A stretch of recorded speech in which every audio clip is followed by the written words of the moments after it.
আলু খুবই সুস্বাদু খাবার, তাই না? আপনার কাছে কিছু টাকা আছে। আপনি ভাবলেন ব্যবসা করবেন। আপনি ৳১০ দরে কিছু আলু কিনে রাখলেন এবং কিছুদিন পর সে দামটি বেড়ে ৳১৫ হয়ে গেল। তাহলে সাধারণ ব্যবসায়িক হিসাব অনুযায়ী কি আপনি এই সময় আলুটি বিক্রি করলে প্রতি কেজিতে ৳৫ করে লাভ করবেন? খুবই সিম্পল হিসাব না? একদমই সিম্পল। কিন্তু একবার কি ভেবে দেখেছেন যারা ট্রেডিং করে অর্থাৎ ট্রেডাররা কিভাবে একটা জিনিসকে বা একটা আলুকেই ধরলাম আমরা বেশি দামে কিনে এরপরে তারা কম দামে বেচার মাধ্যমে সেটা থেকে প্রফিট করে? কখনো কি ভেবে দেখেছেন আসলে কি এটা হালাল নাকি এটা সম্পূর্ণ হারাম এবং একটা ফ্রড, নাকি এটা একটা স্ক্যাম? চলুন আজকের ভিডিওতে এটাই জানি।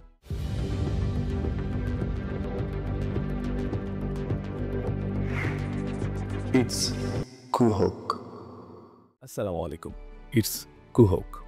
আজকের ভিডিওতে আমরা মূলত দেখব ধরনের ভিত্তিতে ট্রেডিংটা কয় প্রকার, কয় ধরনের ট্রেডিং হয়ে থাকে।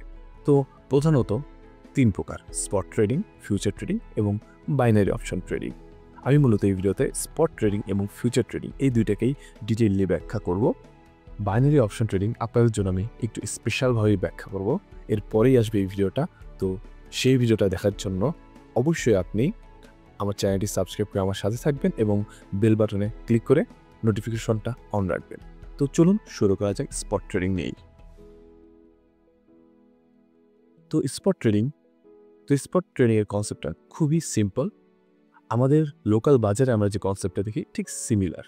অর্থাৎ আপনি কোনো কিছুকে কম দামে কিনবেন। এখানে যে পয়েন্টারগুলো দেখা যাচ্ছে সে পয়েন্টার আমরা কিনেছি এবং যখন দামটি বেড়েছে ওই স্থানে আমরা সেই অ্যাসেটটি বা সেই স্টকটি বা সেই কয়েনটি কিংবা সেই কারেন্সি পেয়ারটি আমি সেল করেছি। ওকে, এই সকল সম্পর্কে আমি অলরেডি ব্যাখ্যা করেছি আমার আগের ভিডিওতে। যদি কেউ না জেনে থাকেন অবশ্যই ওটা দেখে আসবেন যে কোনটাকে স্টক বলে, কোনটাকে কারেন্সি পেয়ার বলে, আর কোনটাকেই বা কয়েন বলে। তো মূলত আমরা কম দামে কিনে বেশি দামে সেল করার মাধ্যমেই এখান থেকে প্রফিট করে থাকি এবং এই স্পট ট্রেডিংয়ের কিছু বৈশিষ্ট্য আছে, চলুন সেগুলো দেখা যাক। আমরা যখন স্পট ট্রেডিং থেকে কোনো কিছু কিনি সে ডিরেক্টলি আমাদের ওয়ালেটে এসে জমা হয়। অর্থাৎ আমি যদি ৳৫ দিয়ে একটা কোনো অ্যাসেট কিনি, হ্যাঁ ধরলাম আমরা একটা কয়েন কিনলাম, ধরলাম বিটকয়েন কিনলাম। যদি ৳৫ দিয়ে বিটকয়েন কেনা যায় না, ধরলাম ৳৫ দিয়ে আমরা বিটকয়েন কিনলাম এবং ওটা কেনার সঙ্গে সঙ্গে ওই বিটকয়েনটা যেটুকুই বিটকয়েন পাবো আমরা সেটা আমাদের ডিরেক্ট ওয়ালেটে এসে জমা হয়ে থাকবে অ্যাজ এ বিটকয়েন আকারে। অর্থাৎ আমাদের মার্কেট থেকে ডিরেক্ট আমাদের ওয়ালেটে এসে অ্যাসেটটি থাকবে এবং সেই অ্যাসেটের প্রতি কোনো ব্রোকার কিংবা কোনো থার্ড পার্সনের কোনো হস্তক্ষেপ থাকবে না। সম্পূর্ণ সেটা আপনার অ্যাকাউন্টে থাকবে কিংবা আপনার ওয়ালেটে থাকবে। আপনি যখন মন চায়, যেভাবে মন চায়, যে দামে মন চায় আপনি সেল করতে পারবেন কিংবা রেখে দিতে পারবেন। স্পট ট্রেডিংয়ের আরেকটি উল্লেখযোগ্য বৈশিষ্ট্য হলো এখানে কোনো টাইম লিমিট নেই। আপনি মনে করলেন আজকে আমি একটা কোনো কিছু কিনে রাখলাম, ১০ বছর ২০ বছর আমি হোল্ড করতে চাই, দাম বাড়তে থাকুক কোনো সমস্যা নেই, আমি হোল্ড করে রাখলাম, আমার কাছে রেখে দিলাম, আমার যখন মন চাবে আমি তখন সেল করব, কোনো বাধ্যবাধকতা নাই। এটা আমরা মূলত আমাদের বাংলাদেশের যে সকল শেয়ার বাজার আছে সেগুলোতে আমরা দেখতে পাই। তাছাড়া বিভিন্ন ক্রিপ্টোকারেন্সি ব্রোকাররাও এই ধরনের স্পট ট্রেডিং অফার করে থাকে। স্পট ট্রেডিংয়ের আরেকটা মজার ব্যাপার হলো এই ট্রেডিংয়ে আপনার কখনো অ্যাকাউন্ট জিরো হওয়ার ভয় নেই। অর্থাৎ আপনার ৳১০০ আছে, আপনি ৳১০০ দিয়ে একটা অ্যাসেট কিনে রাখলেন, সেই অ্যাসেটটির দাম কমে গেল, তাতে কোনো সমস্যা নেই। বাট অ্যাসেটটি আপনার কাছে আছে, আপনার ওয়ালেটে আছে। যে দামই হোক আপনি দিন শেষে একটা দাম পাবেন। কোনো অ্যাসেটের দাম একবারে জিরো কখনোই হয় না। অর্থাৎ আপনার লস গেলেও আপনার অ্যাকাউন্ট একদম ফাঁকা কখনো হচ্ছে না সাধারণতভাবে। তো এটার প্রধান কারণ আপনি যখন কোনো অ্যাসেট কেনেন সেই অ্যাসেটটি আপনার ওয়ালেটে থাকে, সেই অ্যাসেটের সমপরিমাণ টাকা আপনার কাছে থাকে না। অর্থাৎ আপনি পুরো অ্যাসেটটি আপনি নিজে ওন করেন, যা আমি অলরেডি ব্যাখ্যা করেছি। কিন্তু এই ট্রেডিংয়ের একটি সমস্যা হলো এখান থেকে প্রফিট করা খুবই ধীরগতি সম্পন্ন এবং এখানে বেশি পরিমাণ টাকা ইনভেস্ট না করলে মোটামুটি যে প্রফিট আসবে সেটা খুবই নগণ্য এবং এখান থেকে প্রফিট করাটাও বা টাকা ইনকাম করাটাও খুবই সময় সাপেক্ষ। কিন্তু তার সাথে অবশ্যই নিঃসন্দেহে এটা অনেক সেফ। তো চলুন এবার ভিডিওর প্রথমের যে প্রবলেমটি ছিল সেটাকে সলভ করা যাক। সলভের আগে অবশ্যই আপনারা আমার চ্যানেলটি সাবস্ক্রাইব করতে ভুলবেন না এবং বেল বাটনে ক্লিক করতে ভুলবেন না এবং অবশ্যই কষ্ট করে লাইক কমেন্ট শেয়ার অবশ্যই করবেন যদি আমার ভিডিওটি ভালো লাগে। আর যদি ভালো না লাগে তাহলে আমি আপনাদের কাছ থেকে সত্যিই ক্ষমা প্রার্থী, আমাকে মাফ করবেন। এবং যারা ট্রেডিং সম্পর্কিত মেন্টরশিপ চান তারা অবশ্যই আমার টেলিগ্রাম চ্যানেলে জয়েন করবেন। এবং আমি খুব দ্রুতই আমার একটি পেইড ট্রেডিং কোর্স লঞ্চ করব, যেখানে আমি একদম বেসিক থেকে অ্যাডভান্স পর্যন্ত ট্রেডিংয়ের খুঁটিনাটি সকল বিষয়ে আলোচনা করব এবং শেখানোর চেষ্টা করব। তো আর কথা না বাড়িয়ে চলুন প্রবলেমটাকে সলভ করা যায়। তো ফিউচার ট্রেডিংয়ের ক্ষেত্রেও আমরা কোনো অ্যাসেট কিংবা কোনো স্টক কিংবা কোনো কয়েনকে কম দামে কিনে বেশি দামে বিক্রি করে আমরা সেখান থেকে প্রফিট আর্ন করতে পারি, যা সম্পূর্ণ স্পট ট্রেডিংয়ের সাথে মিলে যায়। কিন্তু সবচেয়ে বড় প্রবলেমটাই হলো একটি মার্কেটের যখন দাম বেশি থাকে তখন আমরা কোনো কিছু না কিনেই জাস্ট বিক্রি করে দেই। অ্যান্ড কীভাবেই বা বিক্রি করি এবং তারপরে আমরা নিচে যেয়ে যখন দামটা কমে তখন কিনি, অর্থাৎ বাই করি এবং আমাদের প্রফিট হয়। এটা তাহলে কিভাবে হয় চলুন সেটাই দেখি। এবং এটা ব্যাখ্যা করার আগে একটা জিনিস একটু বলে রাখি, ফিউচার ট্রেডিং স্পট ট্রেডিংয়ের থেকে খুব ভালো প্রফিট দেয় এবং দ্রুত প্রফিট দেয়। এই জন্যই ম্যাক্সিমাম ট্রেডাররা বা যারা প্রফেশনাল ট্রেডিং করে তারা অবশ্যই ফিউচার ট্রেডিংটাই করে। স্পট ট্রেডিংটা তারা লং টাইম এবং বিগ অ্যামাউন্ট ইনভেস্টমেন্টের জন্য ইউজ করে থাকে। আমাদের কনফিউশনটি সলিউশন করতে গেলে প্রথমে জানতে হবে ফিউচার ট্রেডিংয়ের কিছু বৈশিষ্ট্য।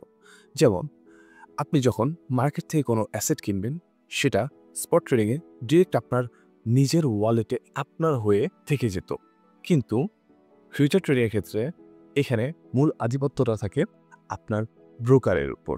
অর্থাৎ আপনি যখন কোনো কিছু কেনেন বা বেচেন সেটা আপনার ব্রোকারের কাছে থাকে, আপনার নিজস্ব ওয়ালেট কিংবা কোনো থার্ড পার্টি কারো কাছে থাকে না। তো এই ক্ষেত্রে অবশ্যই আপনাদেরকে ব্রোকার সিলেকশনে খুবই কেয়ারফুল হতে হবে এবং পারফেক্ট ব্রোকারকে সিলেক্ট করতে হবে। আমি যে সকল ব্রোকার ইউজ করি তাদের লিঙ্ক ডিসক্রিপশনে দেওয়া আছে, আপনারা চাইলে সেখান থেকে অ্যাকাউন্ট খুলে প্র্যাকটিস শুরু করতে পারেন।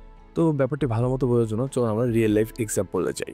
তো আমরা এখানে ব্রোকার হিসেবে বাইন্যান্সকে কল্পনা করি। তো এখন আমার কাছে কিছু টাকা আছে, আমি এখন কি করব, আমি যখন বাইন্যান্সকে একটি অর্ডার প্লেস করব যে আপনি আমার হয়ে বিটকয়েন কেনেন, তখন কি হবে, আমি টাকাটা বাইন্যান্সকে দেব এবং বাইন্যান্স কি করবে, আমার হয়ে সেই বিটকয়েনটা নিজের কাছে রাখবে এবং আমার যখন মন চাবে আমি তখন সেল করব কিংবা যা মন চায় আমি করবো সেটা ব্রোকারের মাধ্যমে।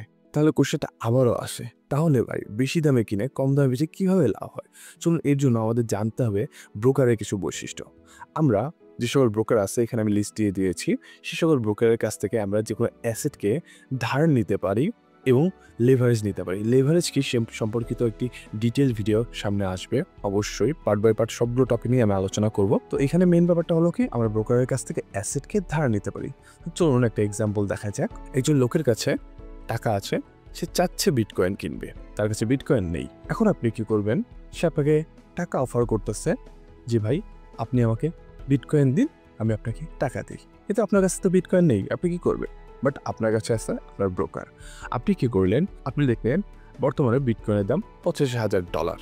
এখন আপনি কি করবেন, আপনি জানেন আপনার ব্রোকারের কাছে অনেক বিটকয়েন আছে, আপনি এখন সেই বিটকয়েনগুলো ব্রোকারের কাছ থেকে ধার করবেন, ধার করে আপনি ওই লোকটিকে দেবেন এবং তার বিনিময়ে ওই লোকটি আপনাকে $85,000 দেবে, অর্থাৎ বিটকয়েনের মেন প্রাইস। এরপর কি হলো, কোনো ক্রমে বিটকয়েনের দামটি কমে গেল, কমে যেয়ে বিটকয়েনের দাম হয়ে গেল এখন $24,000, অর্থাৎ $1,000 এখন কমে গেছে। এখন আপনি কি করলেন, আপনার কাছে যে টাকাটা ছিল $85,000 তার থেকে আপনি আপনার ব্রোকারকে $84,000 দিয়ে দিলেন। কেন $84,000 দিলেন? আপনি কিন্তু তার কাছ থেকে বিটকয়েনটাকে ধার নিয়েছেন। এখন বর্তমানে বিটকয়েনের প্রাইস $84,000। তো আপনি এখন বর্তমানে একটা বিটকয়েনের দামই তো তাকে পরিশোধ করলেন এবং বাকি যে $1,000 থাকলো সে $1,000 হলো আপনার লাভ। তাহলে আশা করি বুঝতে পেরেছেন ফিউচার ট্রেডিংয়ে আমরা কিভাবে বেশি দামে আগে সেল করে পরে আমরা কম দামে সেটা ক্রয় করে প্রফিট করে থাকি। আসলে এটা হারাম না, এটা সম্পূর্ণই হালাল, কিন্তু কিছু ক্রাইটেরিয়া আছে যেগুলো না মানলে এটাকে আমরা হারাম হিসেবে ধরতে পারি। হালাল হারাম নিয়ে আমি আরেকটা ভিডিও করব। তো চলুন এবার ফিউচার ট্রেডিংয়ের কিছু বৈশিষ্ট্য দেখা যাক। তো ফিউচার ট্রেডিংয়ে আমরা ধরলাম মার্কেটে একটি পজিশনে কোনো অ্যাসেটকে সেল করলাম, অর্থাৎ আমরা এই দামে বর্তমানে যেখানে আমাদের লাল দাগটি দেখা যাচ্ছে ওই দামে একটি অ্যাসেটকে আমরা বিক্রি করলাম।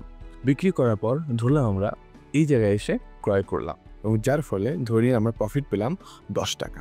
এখন যে ব্যাপারটা আমি আপনাদেরকে বলবো, সিমিলারলি যদি আমরা এই ট্রেডেই মার্কেটে আমাদের নিচে না যেয়ে উপরে যায় তখন কি হবে? ঠিক যতটুকু দাম কমার কারণে আমাদের 10 টাকা প্রফিট হয়েছিল, ঠিক ততটুক যদি দাম বাড়ে তাহলে আমাদের কি হবে?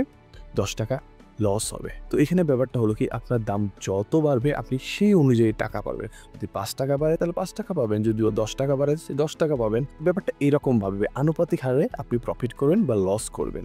যদি সিমিলার জিনিসটা অর্ধেক জায়গায় হইতো তাহলে কি আপনি 5 টাকা লস করতেন। আবার যদি নিচের দিকে অর্ধেক নামতো, হ্যাঁ, এখানে যদি আপনি ট্রেডটাকে ক্যান্সেল করে বের হয়ে যেতেন তখন আপনি 5 টাকা প্রফিট পাইতেন। একদম সিম্পল হিসাব। এখানে অনুপাতিক হারে আপনি প্রফিট কিংবা লস করবেন।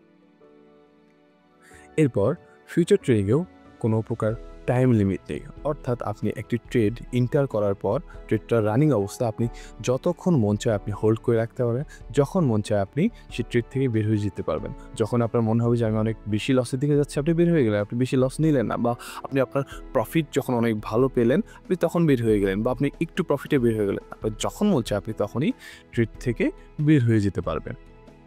এরপরে ফিউচার ট্রেডিংয়ের আরেকটা বৈশিষ্ট্য বলি, সেটাও উদাহরণের মাধ্যমে।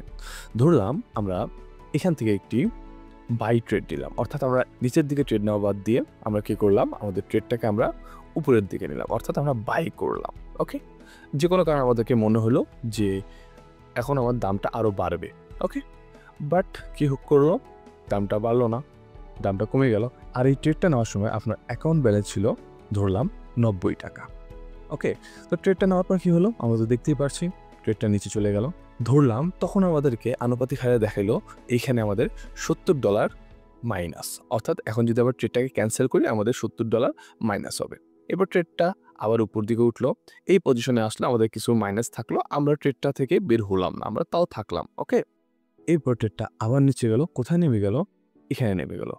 কিন্তু এখানে আপনাকে আনুপাতিক হারে 100 টাকা মাইনাস দেখানোর কথা, কিন্তু ঠিক এর আগেই যখন $90 মাইনাস দেখাইলো, সরি 90 টাকা মাইনাস দেখালো, তখনই আপনার ট্রেডটা ক্যান্সেল হয়ে গেল, আপনার রানিং ট্রেড থেকে বের হয়ে গেলেন এবং আপনার অ্যাকাউন্ট জিরো হয়ে গেল। মানে কি ব্যাপারটা হলো, ফিউচার ট্রেডিংয়ের ক্ষেত্রে আপনার যে টাকাটা আছে ওই টাকাটা আনুপাতিক হারে যখন জিরো হয়ে যাবে তখন আপনার ট্রেডটা শেষ। তো আমরা অবশ্যই এইটা কখনোই করব না বা করতে দেব না, কারণ আমরা এমনভাবেই ট্রেড নেব যাতে আমাদেরকে যদি লসও দেখায় সেই লসটা কম দেখিয়ে পরে আমাদেরকে বেশি পরিমাণ প্রফিট দেয়। তো এইটা কেন বললাম, এটা একটা ফিউচার ট্রেডিংয়ের ভয়ঙ্কর দিক। আপনি ফিউচার ট্রেডিংয়ে অ্যাকাউন্ট জিরো হওয়ার সম্ভাবনা থাকে।